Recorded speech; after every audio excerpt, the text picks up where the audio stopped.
Natatakot ka pa? Ikaw yung nagbukas ng aparador namin doon sa kwarto?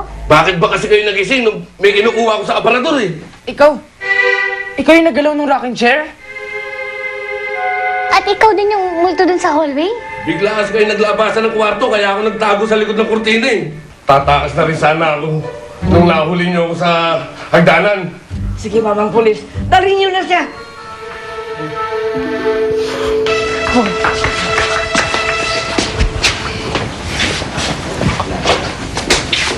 Salamat sa inyo, ha. Kung hindi dahil sa inyo, malamang na pagnanaawan na naman ako. Wala po yun. Sorry po. Kung naisip namin na multo kayo. Oh? Naisip yun ang gano'n? Mukha ba akong multo? Oh, ano ka? Hindi po!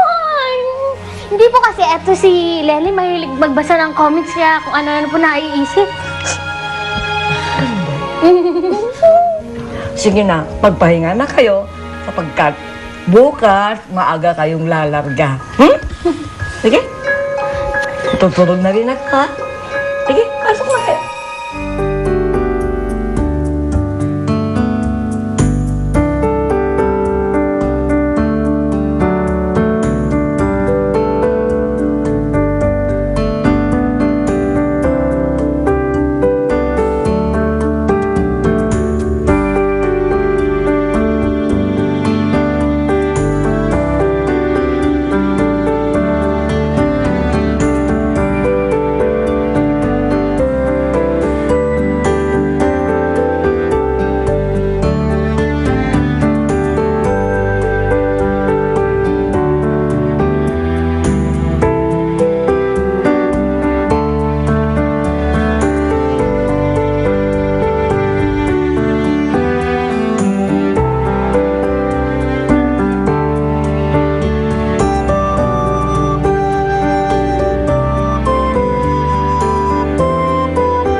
Ano?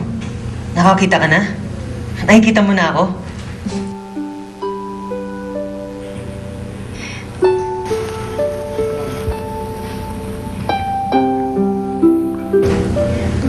Norbert, kasi medyo malabo pa yung paningin ko eh. Hindi ko pa masyadong makita yung mukha mo. Wala nang ganyan sa umpisa. Nag-a-adjust pa kasi yung mata mo sa liwanag. In a few hours lang, lilinaw na rin ang paningin mo. I'll check your eyes again this afternoon, okay? Sige po, Dok. Salamat po. Sige. Good. Huwag kang mag-alala. Sabi nga ni Doc, lilinaw din ang mga paningin mo. Norbert, bakit ba siya bait-bait mo sa akin?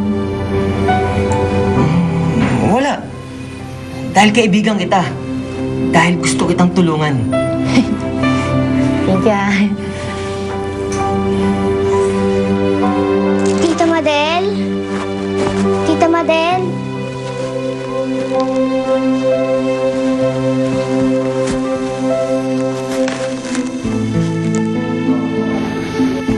Kamukha ko siya?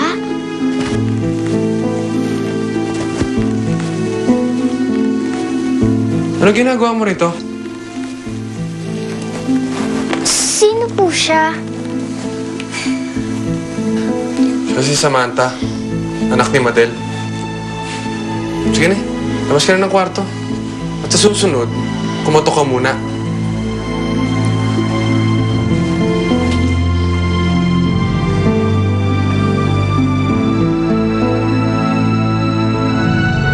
Some juice. Thank you, Lola. Lola, sinluto ng cookies. Kung masarap. Naku, binili ko lang yan sa Ay, labas. naku. Hey, have some. Sarap. Yeah. Ma, mauna na ho ako. Saan ka ba pupunta? Sa ospital. Nako, doon na naman sa charity work mong yon. Alam niyo naman kailangan kong gawin to eh. Gusto ko makatulong sa ibang tao. Kasi doon ko lang napupunan yung kulang na hinahanap ko. Tapos ano? Masasagap mo na naman ang mga problema ng mga nakasalimuhan mong tao doon. Eh, paano kung nandun naman yung batang nakita mo na nangungulit sa ospital? Marcela, pwede ba huwag ka na pumunta doon? Simona, pag-usapan na natin to, di ba? pagbigyan mo na ang asawa mo, Simon. Okay. If that's what you really want. Pero papasamahan kita kay Calvin. Para mabantayan ka sa mga abusadong gusto magsamantala sa kabaitan mo. Dad, may lakad din naman ako ah. Calvin. That's final. Halika na, Calvin. Bye.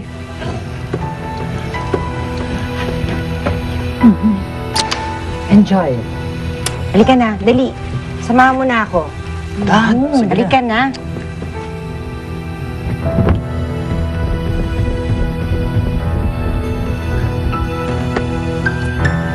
Simon, kamusta naman ang anak ko? May naaalala daw sa'yo. Malabo nga lang. Pero may naaalala siya. Baka mamaya maalala na niya yung Bernard na yan. Paano gagawin natin? Huwag mo kayo mag-alala. May naisip akong paraan.